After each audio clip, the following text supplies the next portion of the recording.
Tennessee's a good volleyball team, and we weren't, I think, when we went out there. And I think I said it post-game, but I was happy with the response in the third. But going back to some messaging that I said early on in the year, when we're playing good teams, we can't wait until the third set to kind of step up and play some good volleyball. So happy with the response, but we need to be better. So just got off the phone talking about that in terms of our team and where we go from here. But we'll be having some conversations tomorrow and then getting ready for 2 more SEC matches. So Alabama on Friday and then Auburn on Sunday. So looking forward to those 2 teams coming into town.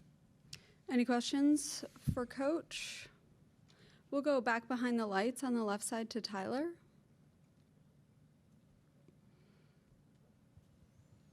Coach, have you noticed recently any difference between how your team plays and responds within matches on the home or at home and on the road? I think there's that home and road thing. I don't think that's necessarily it. I thought Sunday felt pretty similar to what the early parts of the year felt like. I think it's funny, I was sitting down and I was talking to the Tennessee coach just about October's hard. And that's not an excuse. We got to battle through it if we want to be the team that we want to be, but the season's long. And I think there's a little bit of that wearing on us. And the one thing that we talked about last week, and I think I said it during this press conference, is we're here to try to extend the season. And we have to think of it that way. It's not, hey, it's long. We want it to be longer. We want it to be 3 weeks longer, if at all humanly possible. So the response piece, I've noticed a little difference in this last match. It's something we'll be talking about tomorrow. And we need to be a little bit better. Again, the only thing I was optimistic about was I thought the third set we did respond. And again, the thing we've been talking about all year is learning to be an elite team, and that response has to happen point to point, and not all of a sudden kick in of like, ooh, there's urgency now, we need to get going. So I think if you remember earlier in there, the Houston match, the TCU match were a little bit similar, where we're playing a good volleyball team, and it took us 2 sets to get jump started, and at that point it's too late, just because you need some freedom to, I don't know, maybe mess up for 1 set in our sport, and then bounce back in the next. So something we'll be addressing.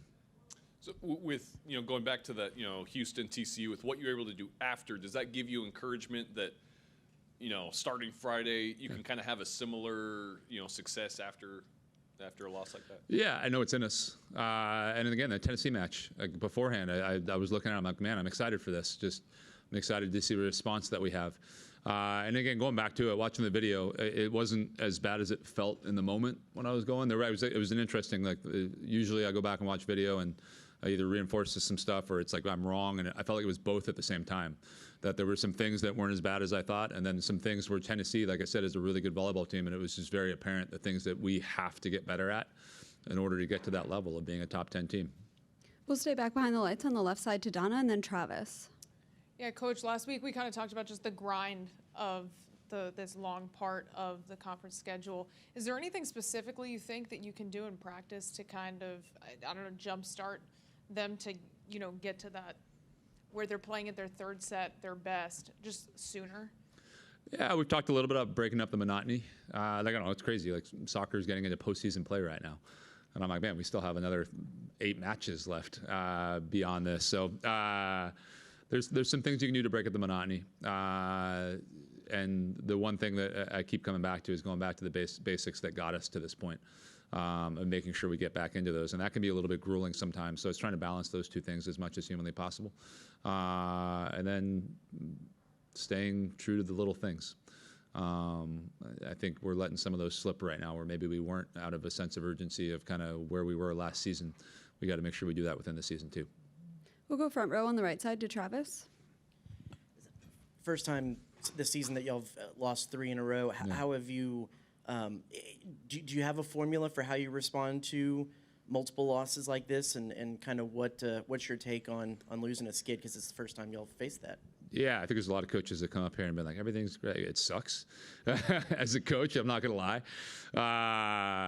Winning 3 in a row is bad. When I go back and look at it, and I look at the season and kind of the flow of things, I don't know when I took this job if I looked at it and would have said, hey, we're going to beat Florida at home in the beginning of it. And the expectations were high. And then we came out and we lost to Florida at home, who's still a good team even with the injuries they've suffered.